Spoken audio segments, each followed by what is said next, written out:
Now, the materials for stone masonry, first is mortar and second one is stones. Mortar. A mortar is a homogeneous mixture produced by uniform mixing of binder with inert material, such as sand, and water to make a paste of required consistency and is used to bind a masonry unit. The following ingredients are used for mortar making. First, material which cause adhesion when dried from wet plastic state such as clay, mud, etc. B. Cementitious ingredients such as cement, lime or combination of these two. Portland pozzolana cement and lime pozzolana mixture where sand is used as a filler along with these binder to reduce the shrinkage characteristics of the mortar. Choice of mortar and its grade for binding masonry unit is governed by several considerations such as type of masonry, situation of use, load intensity, degree of exposure to weather bond and durability requirements. Other special considerations like fire resistance, insulation, rate of setting and hardening, etc. Cement used for preparing masonry mortar may be OPC, rapid hardening cement, blast furnace slag cement, PPC, masonry or trench cement. If lime mortar is used, lime may be hydraulic or semi-hydraulic category.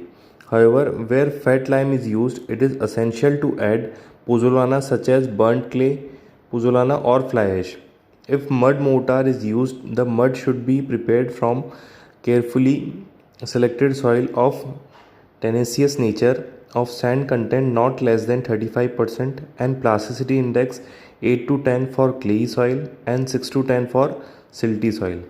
In case suitable soil is not available, the blending of sand with clayey soil or vice versa may be done in suitable proportion so as to achieve the above physical characteristics of soil. The sulfate content of such selected soil shall not exceed 2.1%.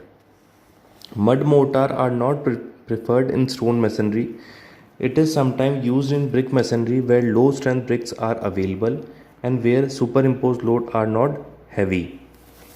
Now the second topic is consistency of mortar. The quantity of water to be added to the mortar should be such that working consistency is obtained. Excess water should be avoided. In case of cement lime mortar, the following formula may be used to get approximate quantity of water.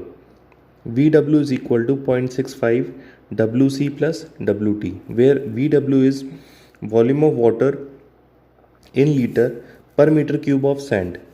WC is added mass of cement in kg per meter cube of sand. WT is added mass of lime per meter cube of sand.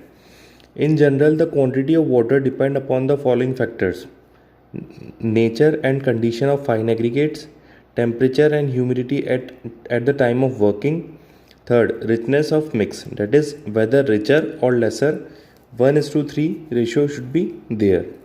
The working consistency of mortar is usually judged by mason during application.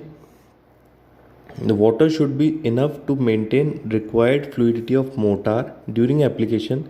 The consistency of mortar to maintain required fluidity depend upon the joints of masonry. For example, thinner joints will require greater fluidity while joints subjected to heavy pressure intensity require stiffer mortar with less fluidity. Now the topic is stones. The stones used for masonry should be hard, durable, tough and sound and free from weathering. Decay or defect like cavities, cracks, sand holes, injurious veins, patches of loose or soft material, etc. The stones should be obtained only from the approved quarry. The stone units should be obtained by quarrying large massive rocks and not by breaking small size boulders having rounded faces. First is the rocks from which we get stones are the igneous rocks, sedimentary rocks or metamorphic rocks. Igneous rocks. These have been formed by agency of heat. The molten materials subsequently becomes solidified. The chief building stone in class is granite. Granite is hard and durable and is used in steps, sill, facing work, walls, etc. However, it is unsuitable for carving works. It is more suitable for heavy engineering works such as docks, breakwaters, lighthouse, masonry bridges, and piers. Sedimentary rocks. These are those rocks which have been formed chiefly through the agency of water. Most of these have been derived from breaking up of igneous rocks whose particles are conveyed and deposited by streams and accumulated to form thick strata that have been subsequently hardened by pressure. The principal building stone in this group are limestone and sandstone. So limestone, this consists of particles of carbonate of lime cemented together by a similar material. These are used in floor, step, and walls. Sandstone. These are composed of consolidated sand and consist chiefly of grains of quartz united by cementing material. Sandstone is most widely used building stone for step, facing work, column, wall, etc. Metamorphic rocks. These rocks form a group which embraces either igneous or sedimentary rocks which have been changed from their original form or metamorphosed by either pressure or heat or both. The common building stones that fall under these categories are slate and marbles. Slate easily split along natural bedding planes. They are not very suitable for masonry work. They are used for roofing work, sill, damp-proof course, etc. Marble take fine polish since they are costly. They are not used for masonry works. These are used for flooring, facing work, step, ornamental works, etc. Marble can easily sawn on cowed gives the recommendations for use of different type of stones for different purposes. Now there are the stones and their purposes are given. For example, for heavy engineering work such as docks, breakwater bridges, piers, etc., carry high intensity of pressure. Type of stone to be used is fine grain granite and genesis. Second, masonry work in industrial area exposed to smoke and chemical fumes. Type of stones to be used are granite, compact sandstone, and quartzite. General building work, limestone and sandstone. Face work of building, marble, granite, and closed grain sandstone. Carving and ornamental work, marble, laterite, and soft sandstones. Paving door sills, steps, slate, sandstone, and marbles. Fire resistant masonry, compact sandstone.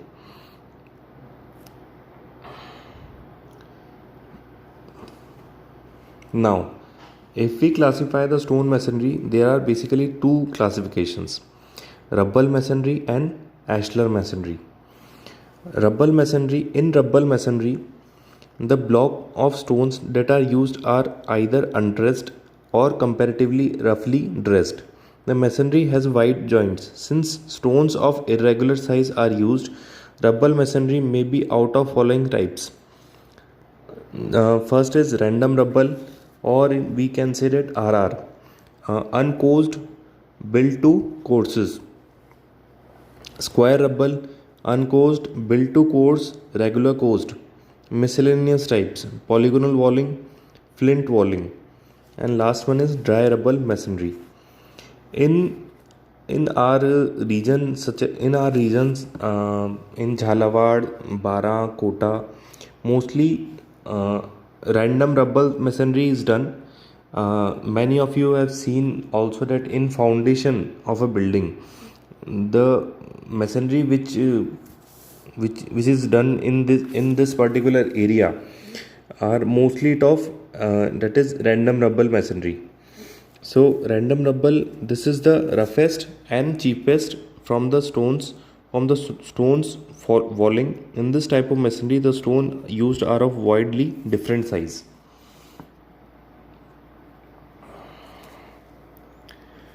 So here is the example of random rubble masonry. You can see that stones which are used in this masonry are of different sizes, and since the stones are not of uniform size and shape, greater care and ingenuity have to be exercised in arranging them in such a way that they adequately distribute the pressure over the maximum area, and at the same time long continuous vertical joints are avoided.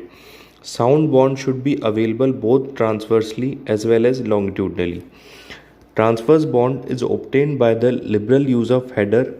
Large stones are selected for queens and gems to give increased strength and better appearance.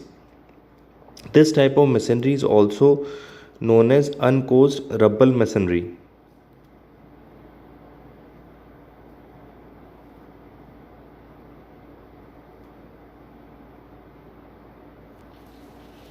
If the